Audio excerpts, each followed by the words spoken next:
Alright, well, the Falcons certainly like to give heart attacks to their fans.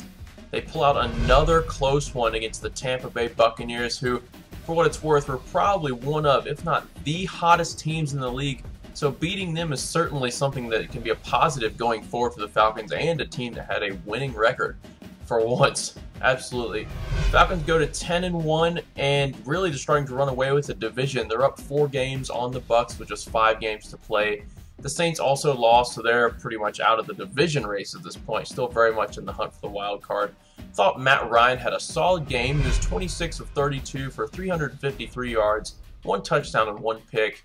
He also had 1 fumble on a sack that had defensive back E.J. Biggers come through completely unblocked.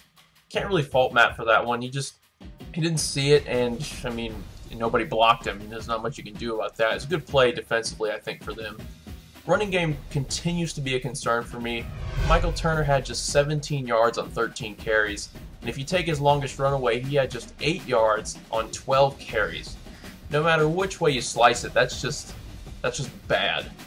Jacquizz Rodgers, on the other hand, had 49 yards on 10 carries, which is a little bit more normal sounding. I thought he had a pretty good game, even though it was pretty quiet, I guess you could say. I like the way they split the carries between the two. I'd like to see Jason Snelling get a little more involved. I think he's kind of a waste of talent on that Falcons bench. They used him pretty much everywhere but running back. I really would like to see him get some carries because he runs really hard for that team. The more I watched the game, I thought the Falcons didn't play as well as they could have defensively until I looked at the numbers. Tampa was only 4 of 10 on 3rd downs, which, is pretty good. The Falcons were 8 of 13, so certainly something to make a comparison between the two teams.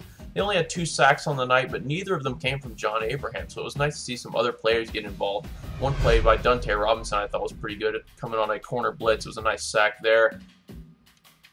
It was nice to see Kroy Bierman get a sack as well. He's someone who plays hard, and he doesn't necessarily get a whole lot of credit. Mike Nolan really uses him just about every position, it seems like. Key stat for me was that Tampa's super running back, Doug Martin, only had 50 yards on 21 carries. Considering Martin came into the game averaging 5 yards a carry, I thought the Falcons did an excellent job containing his production. He did have 2 touchdowns, but they were short yardage carries, and really, in the NFL, you can pretty much stick anybody back there and they're going to get a touchdown on a short yardage carry. So really, those could have been passing TDs for Freeman. They just ended up being rushing TDs. So I'd say major props to the Falcons for holding up a pretty good running back. Coming up next for the Falcons is a tough test at home against the Saints on Thursday night. Certainly a very winnable game. The Saints did lose to the 49ers today in New Orleans, so they're certainly going to be down, and they have a short week to think about that one. Then they travel to Charlotte to take on the hapless Panthers. Really, that team has just not had much improvement, and they could have a coaching change at the end of this season. Then they welcome the Giants to the Georgia Dome. Giants are kind of a mysterious team. Sometimes they play good, sometimes they don't. You never really know what you're going to get out of them. Then finally, they go to Detroit to play a Saturday game just before Christmas.